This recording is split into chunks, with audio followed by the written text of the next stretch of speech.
Biossegurança em serviços de saúde. Unidade 1. Tópico 2. Aspectos legais. Este é um resumo detalhado tópico por tópico em audiobook. Se deseja acessar o resumo para impressão ou leitura, o link estará na descrição deste vídeo e da playlist. Lembramos que este canal é independente e não está vinculado a nenhuma instituição de ensino. Portanto, considere nos apoiar tornando-se membro, adquirindo o resumo da disciplina ou fazendo uma doação.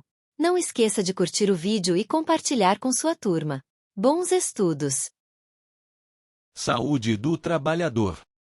A biossegurança, essencial no contexto da saúde, representa uma padronização de condutas que visa garantir proteção a todos os trabalhadores da área, sendo mais que um conjunto de regras. Trata-se de uma prática fundamentada no conhecimento científico e no comprometimento ético dos profissionais. A segurança desses trabalhadores está condicionada a fatores como ambiente, materiais, perfil dos pacientes e capacitação da equipe, sendo fundamental a aplicação consciente e contínua das medidas de biossegurança. Embora aceitas em teoria, tais medidas ainda enfrentam resistência na prática diária, o que exige maior conscientização. Historicamente, o trabalho nem sempre foi valorizado. Em sociedades antigas, era atribuído aos menos afortunados, visto como punição. A origem da palavra trabalho reflete esse entendimento negativo, do latim tripalium, um instrumento de tortura. Durante o feudalismo, o regime de servidão impunha aos trabalhadores obrigações pesadas em troca de abrigo e proteção, mantendo-os em uma condição de dependência. Com o tempo, o artesanato passou a ser mais valorizado, preparando o cenário para a Revolução Francesa e a ascensão do capitalismo, que estabeleceu o trabalho assalariado e reconheceu o trabalhador como agente transformador da natureza. A Revolução Industrial intensificou a exploração do trabalhador. Jornadas de 16 a 18 horas diárias em ambientes insalubres colocavam em risco a saúde de adultos e crianças, com destaque para elevada exposição a agentes nocivos e a ocorrência de mutilações por máquinas. Crianças pequenas trabalhavam em péssimas condições, sem higiene ou alimentação adequada. A saúde do trabalhador não era prioridade, e a rotatividade de mão de obra, agravada pela terceirização, dificultava o diagnóstico precoce das doenças ocupacionais. Muitas enfermidades se manifestavam tardiamente, com sintomas inespecíficos, dificultando sua relação com o ambiente laboral. A partir do século XIX, com o surgimento dos primeiros médicos nas fábricas e das primeiras leis voltadas à saúde pública, o Estado passou a intervir mais diretamente. A precariedade das condições de vida e trabalho, aliadas à falta de saneamento, eram vistas como determinantes do processo saúde-doença. A compreensão sobre as causas das doenças também evoluiu. Antes atribuídas a castigos divinos ou bruxarias, aos poucos foram sendo entendidas como resultantes de fatores ambientais e sociais.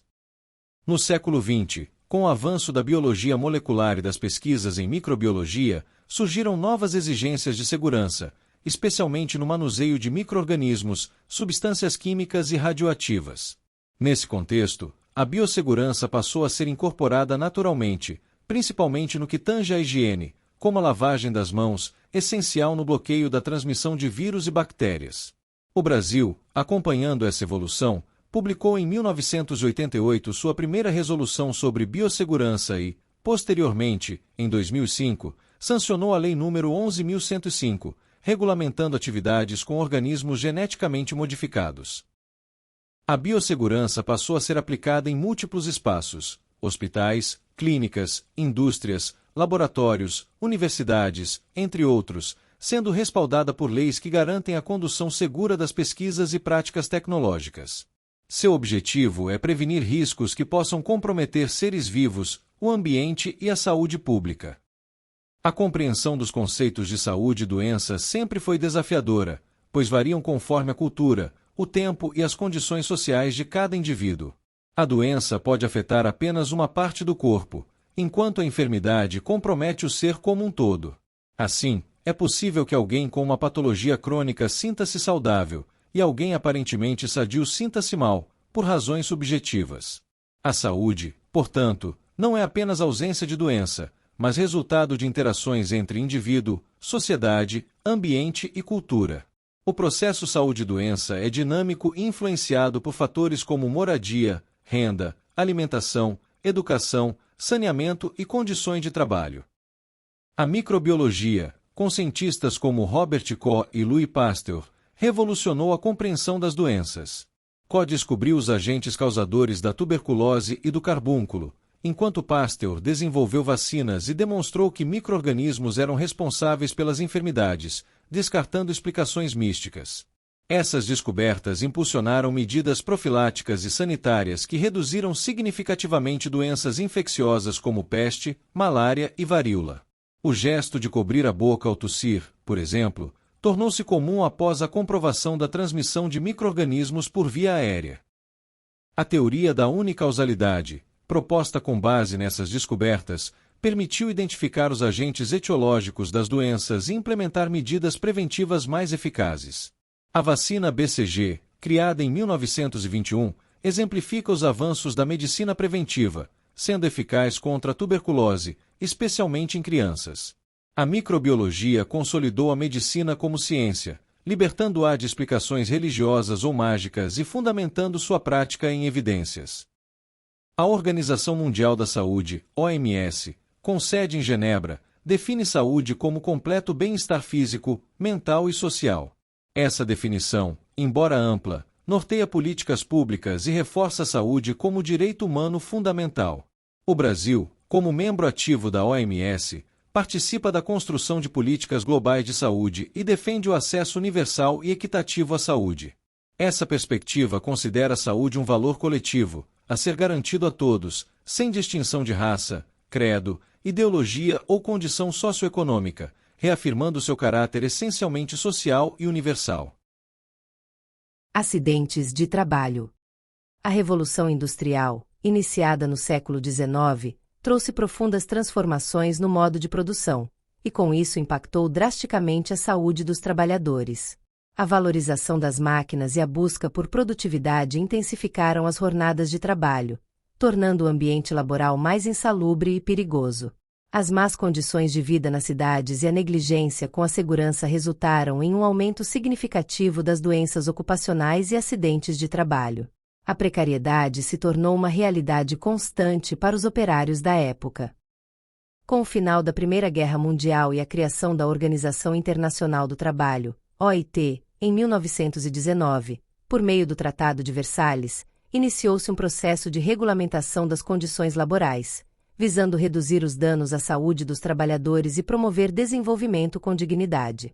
Em 1945, após a Segunda Guerra Mundial, a Carta das Nações Unidas reforçou essa preocupação, estabelecendo padrões mínimos de vida com foco na saúde das futuras gerações. No Brasil, a Constituição de 1946 foi a primeira a prever explicitamente a necessidade de higiene e segurança no trabalho, mantendo essa diretriz também na Constituição de 1967. Apesar disso, foi apenas em 1977 que a legislação passou a tratar com maior seriedade a segurança e a medicina do trabalho, com a criação do capítulo 5º, título 2º da CLT, por meio da Lei nº 6.514/77. Essa legislação representou um avanço significativo, ao estabelecer diretrizes para a prevenção de acidentes e doenças ocupacionais. Em 1978, a Portaria nº 3.214 regulamentou esse capítulo, com a publicação das normas regulamentadoras, NR, que detalham os direitos e deveres das empresas quanto à saúde ocupacional. A Constituição de 1988 trouxe novo fôlego à pauta da saúde do trabalhador, estabelecendo a redução dos riscos no ambiente de trabalho como direito constitucional, por meio da adoção de normas de higiene, segurança e saúde. A proteção do trabalhador passou a integrar também a proteção ao meio ambiente laboral, ampliando o conceito de saúde pública. Os acidentes de trabalho, nesse contexto, foram reconhecidos como questão de saúde coletiva e passaram a receber mais atenção por parte das políticas públicas. Dentre os diversos tipos de acidentes, os biológicos se destacam pela gravidade e pelas implicações à saúde dos profissionais. Trabalhadores da saúde e da limpeza estão entre os mais expostos, devido ao contato frequente com materiais contaminantes. Nesses casos, a biossegurança se torna essencial, com ênfase em medidas preventivas como vacinação, uso de equipamentos de proteção individual, EPIs, lavagem das mãos, além de ações pós-exposição, como o uso de medicamentos profiláticos e higienização da área afetada. A partir de 2004, o Ministério da Saúde tornou compulsória a notificação de acidentes com exposição a material biológico, conforme a Portaria número 777.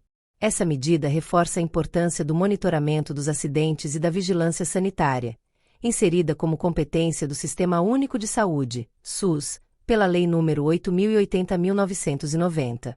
O SUS passou a executar ações de saúde do trabalhador, atuando na prevenção, vigilância e promoção de ambientes laborais saudáveis, além de colaborar na proteção do meio ambiente do trabalho.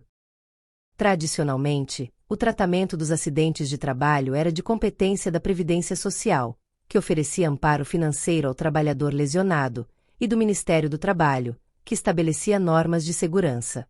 Com a entrada do tema na agenda do SUS, passou-se a compreender a saúde do trabalhador sob uma ótica mais abrangente, considerando fatores sociais e ambientais. O trabalhador que sofre acidente laboral e está com vínculo formal tem uma série de direitos assegurados. Além do atendimento gratuito pelo SUS, ele deve receber o salário integral dos primeiros 15 dias de afastamento por parte da empresa, e após esse período, o auxílio-doença da Previdência Social. Durante o afastamento, o depósito do Fundo de Garantia por Tempo de Serviço, FGTS, continua sendo feito normalmente, e o trabalhador adquire estabilidade de 12 meses após o retorno.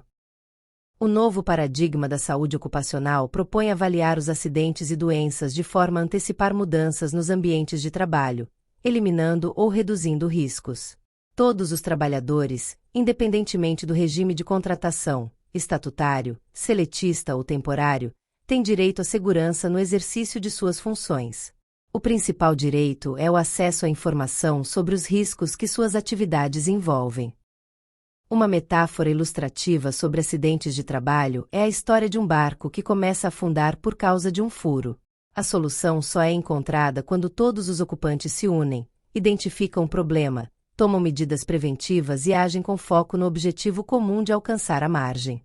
Dessa narrativa, extraem-se lições fundamentais: a importância da prevenção, a busca pela causa do problema, o uso adequado de EPIs e a definição clara de metas. Assim como no barco, a prevenção no ambiente de trabalho exige inspeções regulares, análise das causas dos acidentes, uso correto dos equipamentos de segurança e uma gestão comprometida com a saúde dos trabalhadores. Além dos acidentes, as doenças relacionadas ao trabalho, conhecidas como doenças ocupacionais, têm crescido significativamente. Elas resultam da exposição contínua a riscos inerentes às atividades laborais e podem levar ao afastamento temporário ou definitivo do trabalho.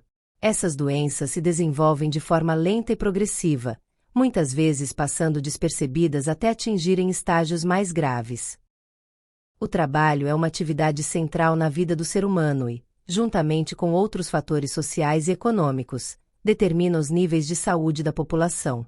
A precarização do trabalho, caracterizada pela informalidade, desregulamentação e perda de direitos, compromete diretamente a saúde dos trabalhadores.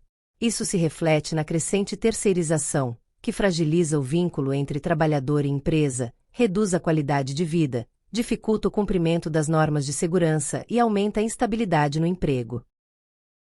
As doenças relacionadas ao trabalho podem se manifestar de formas variadas, desde físicas até mentais, com impactos diversos na vida dos trabalhadores. Elas são classificadas em 3 grupos principais. Grupo 1. Doenças em que o trabalho é a causa necessária, como as doenças profissionais e as intoxicações agudas. Um exemplo clássico é a silicose, provocada pela inalação de partículas de sílica, presente em atividades como mineração e fabricação de cimento. A silicose compromete severamente o sistema respiratório e, em casos avançados, afeta também o funcionamento do coração. Grupo 2. Doenças em que o trabalho contribui, mas não é a única causa. Elas são mais comuns em determinadas ocupações e estão ligadas ao perfil epidemiológico desses grupos. Exemplos incluem hipertensão arterial, cânceres, doenças coronarianas, doenças do aparelho locomotor e varizes, mais frequentes em determinadas atividades ou condições de trabalho. Grupo 3. Doenças pré-existentes agravadas pelo trabalho, ou distúrbios latentes que são desencadeados por fatores ocupacionais. São exemplos a bronquite crônica, asma ocupacional, dermatite alérgica e transtornos mentais. Essas doenças geralmente surgem em ambientes estressantes, com exposição a agentes alergênicos ou tóxicos, ou em contextos de alta pressão psicológica. No contexto atual, algumas doenças são especialmente prevalentes entre trabalhadores. A surdez ocupacional é provocada por ruídos intensos e prolongados, comum em indústrias. Transtornos mentais surgem em ambientes com alta pressão por produtividade e ausência de suporte emocional. Dermatites são causadas por substâncias químicas presentes em muitos produtos. Problemas na coluna derivam de má postura ou esforço físico repetitivo. Doenças crônicas agravadas pelo trabalho, como hipertensão, são comuns entre profissionais submetidos a altos níveis de estresse, como motoristas de ônibus. A asbestose, doença pulmonar causada pela exposição ao amianto, material já proibido no Brasil, ainda afeta muitos trabalhadores que tiveram contato com esse agente antes da proibição. Por fim, a lesão por esforço repetitivo, é bastante comum em trabalhadores que repetem o mesmo movimento por horas, como digitadores e operadores de linha de produção. Conclui-se que a saúde do trabalhador é um direito fundamental, que deve ser preservado por meio da informação, prevenção, fiscalização e políticas públicas eficazes. É necessário compreender o trabalho não apenas como meio de subsistência, mas como fator determinante da qualidade de vida. Garantir ambientes de trabalho seguros e saudáveis é garantir dignidade e bem-estar à sociedade como um todo. E assim terminamos o segundo tópico da unidade 1, de biossegurança em serviços de saúde. Antes de partir para o próximo vídeo, não esqueça de fazer sua inscrição no canal e deixar aquele like maroto. Considere nos apoiar tornando-se membro, adquirindo o resumo da disciplina ou fazendo uma doação. Os links estarão na descrição. Compartilhe este vídeo com sua turma e indique este canal para que ele possa crescer e trazer ainda mais conteúdo. Bora pra cima e bons estudos!